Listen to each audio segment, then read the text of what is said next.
पतंग से सीखें जीवन जीने की कला इन 5 पॉइंट्स में। पहला, ऊंचे आकाश से सोच पर धरती से जुड़ाव। दूसरा, ढील और टुनकी से प्रयत्न और प्रोत्साहन। तीसरा, मांझे और धागे से समझदारी के गुण। चौथा, हवा से जीवन की आवश्यकता के गुण। पांचवा, कागज और पॉलिथीन की पतंग से जीवन की महानता।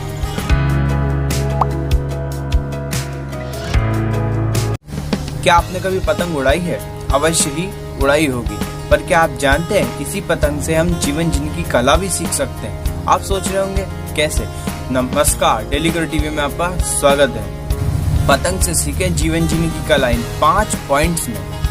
पहला, ऊंचे आकाश से सोच पर धरती से जुड़ाव। दूसरा, ढील और टुनकी से प्रयत्न और प्रोत्साहन। तीसरा, मांझे और धागे से समझदारी के गुण। चौथा, हवा से जीवन की आवश्यकता के गुण। पांचवा, कागज और पॉलिथीन की पतंग से जीवन की महानता। पॉइंट सुन के उत्सुकता और बढ़ गई है ना? तो चलो शुरू करते हैं। पॉइंट नंबर 1, ऊंचे आकाश से सोच पर धरती से जुड़ाव। हमारी पतंग ऊंचे आकाश में उड़ती है, परंतु उसकी धागा या उसकी डोर धरती पर ही होती है, चक्री के पास। अगर धरती पर से उसका संपर्क, पतंग का संपर्क टूट जाए तो पतंग कट जाती है, और पतंग कहाँ जाती है इसका मात्र अनुमान लगाया जा सकता है। उसी प्रकार पतंग हमारा जीवन है, जहाँ हम अपनी ऊंचाइयों पर हर दिन बढ़ते जाते हैं, लेकिन ऊंचाइयों पर पहुंचने के बाद हमें कभी भी अपने धरती से जुड़ाव नहीं तोड़ना चाहिए। धरती पर जुड़ाव ना तोड़ने से अर्थ है जहां से हम इतनी ऊंचाइयों तक पहुंचे, वो चाहे हमारे माता पिता हो, हमारे गुरु हो, हमारे मित्र हो, या कोई भी ऐसी चीज़ हो सकती है जैसे कोई विचार हो जो आपको ऊपर लेके आया हो, या फिर कोई कहानी हो या किसी के शब्द हो जो आपको ऊपर लेके आए हैं, जिसकी वजह से आप ऊपर आए हैं, इतनी ऊंचाइयों तक छुआ है। उनको आपने कभी नहीं भूलना चाहिए। जैसे हमारी भाषा हो सकती है, हमारी संस्कृति हो सकती है, या ऐसी कोई भी चीज़ जिससे भी हमें प्रेरणा मिली है ऊपर आने की, हमें उसे कभी नहीं भूलना चाहिए।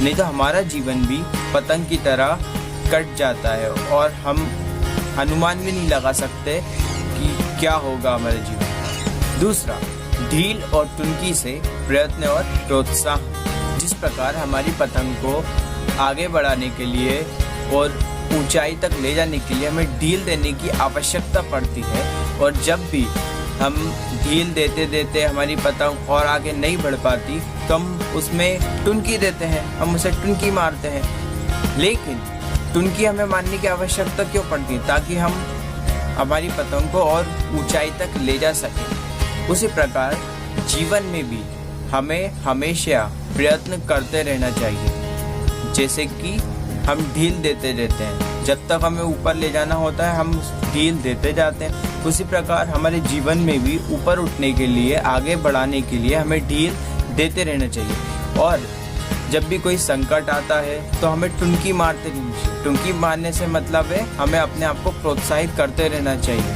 ताकि हम और ऊपर उठ सके और हम और ज़्यादा आगे अपने जीवन में बढ़ सकें। तीसरा, मांझे और धागे से समझदारी के गुण। जब हम पतंग उड़ाना सीख रहे होते हैं तो हम सादा धागा का उपयोग करते हैं, और जब हम पतंग उड़ाना थोड़ा सीख जाते हैं तो हम धागा और मांझा दोनों को यूज़ करते हैं, और जब हम परफेक्ट हो जाते हैं तो हम मात्र मांझे से ही पतंग उड़ाते हैं, क्योंकि हमें भय रहता है कि हमारी पतंग कहीं कट ना जाए। हमारे जीवन में भी अनेक समस्याएं आती हैं, हमें कुछ ऐसी समस्याएं का सामना भी करना पड़ता है जहाँ पे हमें कुछ चुनाव करना होता है, और हम समझ नहीं पाते हम कौन सा चुनाव करें, कौन सा नहीं करें। जैसे ज्ञान आपका मांझा है और अज्ञानता आपका धागा। अब कोई भी समस्या, अगर आपको किसी पर निर्णय लेना है, किसी का चुनाव करना है, तो अगर आपका चुनाव जो भी आप कर रहे हैं उसमें आपको ज्ञान है या आपके पास मांझा है, तो ही आप दूसरे की पतंग से लड़ाओगे। यानी कि अगर आपको चुनाव करना है कि हमें पतंग से लड़ाना है या नहीं लड़ाना। आपका मांझा है तो आप लड़ाओगे, आपके पास ज्ञान है तो ही आप उसका चुनाव करें, नहीं तो आप चुनाव ना करें। अगर आपके पास सादा धागा है और आप किसी और की पतंग से लड़ा रहे हो तो आपकी पतंग कट सकती है। उसी प्रकार जीवन में भी अगर आपके पास उसका ज्ञान नहीं है तो आपको उसमें विफलता ही हाथ लगेगी। तो अगर आपको सफलता चाहिए तो आपको उसके बारे में ज्ञान होना आवश्यक है, तभी आप सही निर्णय ले पाएंगे। यदि आपको ये वीडियो अच्छा लग रहा है कृपया इस वीडियो को लाइक करें और चैनल को सब्सक्राइब करें और वीडियो देखने के लिए, और बेल आइकन को प्रेस भी करें ताकि आपको और वीडियोस की जानकारी मिलती रहे। चौथा, हवा से जीवन में आवश्यकता के गुण। पतंग को सही तरीके से उड़ने के लिए पर्याप्त हवा की आवश्यकता होती है। पतंग ना कम हवा में उड़ पाती है और ना ज़्यादा हवा में। जैसे कम हवा में उड़ने में बहुत कठिनाई होती है और जब ज़्यादा हवा होती है तो वह पतंग भी नियंत्रण से बाहर हो जाती है। तो जीवन में भी पर्याप्त मात्रा आवश्यक होती है। उदाहरण लेते हैं, अगर आप कम भोजन करोगे, आपकी आवश्यकता से कम भोजन करोगे तो आप पतले हो जाओगे, आप शक्तिहीन हो जाओगे।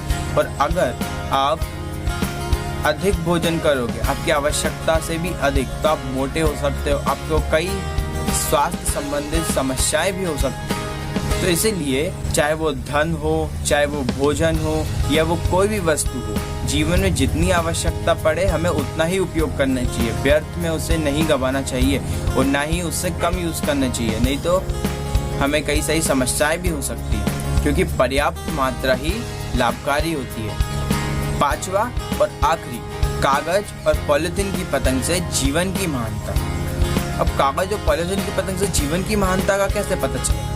आपने देखा होगा जो पॉलिथीन की पतंग होती है वो आवाज़ बहुत करती है, उड़ते टाइम शुर शुर जैसी बहुत सारी आवाज़ें करती है। लेकिन जो कागज़ की पतंग होती है वो बिल्कुल भी आवाज़ नहीं करती, वो शांति से उड़ती रहती है। जब हम पतंग उड़ाना सीख रहे होते हैं तो हम पॉलिथीन की पतंग यूज़ करते हैं, और जब हम पतंग उड़ाना अच्छे से सीख जाते हैं तो हम कागज की उड़ाने लगते हैं। उसी प्रकार जो सामान्य व्यक्ति होते हैं वो अपनी थोड़ी सी उपलब्धि, थोड़ी सी सफलता पर भी ढिंढोरा सा पीटने लगते हैं, सबको बड़ा चढ़ा के बताने लगते हैं। लेकिन कागज की पतंग जैसे बिल्कुल भी आवाज नहीं करती है, वो शांति से उड़ती रहती है। महान व्यक्ति भी अपने कामों को, अपने कार्यों में बिल्कुल भी ढिंढोरा नहीं पीटते सामान्य व्यक्ति की तरह। वो शांति से अपना काम करते रहते हैं और आगे बढ़ते रहते हैं। आपने कई बार देखा होगा जो सामान्य व्यक्ति होते हैं वो अपना दिखावा अधिक करते हैं, लेकिन जो महान व्यक्ति होते हैं वो दिखावा नहीं करते। अब समय बोनस टिप का। पतंग में जो पूंछ होती है वो किस काम आती है? वो हमें दिशा बताने के लिए काम में आती है कि हमें किस दिशा में पतंग को ले जाना है, कहाँ ले जाना है, कैसे ले जाना है। उसी प्रकार अपने जीवन में भी हम सही दिशा में जा रहे हैं, सही जगह आगे बढ़ रहे हैं या नहीं, उसके लिए भी हमको कोई चिन्ह या फिर कोई एनालिसिस या कोई रिपोर्ट शीट तैयार करनी चाहिए, जिससे कि हमें पता लगे कि हम सही दिशा में आगे बढ़ रहे हैं या नहीं बढ़ रहे हैं। अब आपके लिए मेरा एक प्रश्न है, आप ऐसी छोटी छोटी वस्तुओं से क्या सीख सकते हैं और कौन सी ऐसी छोटी छोटी वस्तु है जिनसे आप सीख सकते हैं? कमेंट बॉक्स में आपका उत्तर अवश्य लिखिए और अपने विचारों को प्रकट कीजिए। धन्यवाद।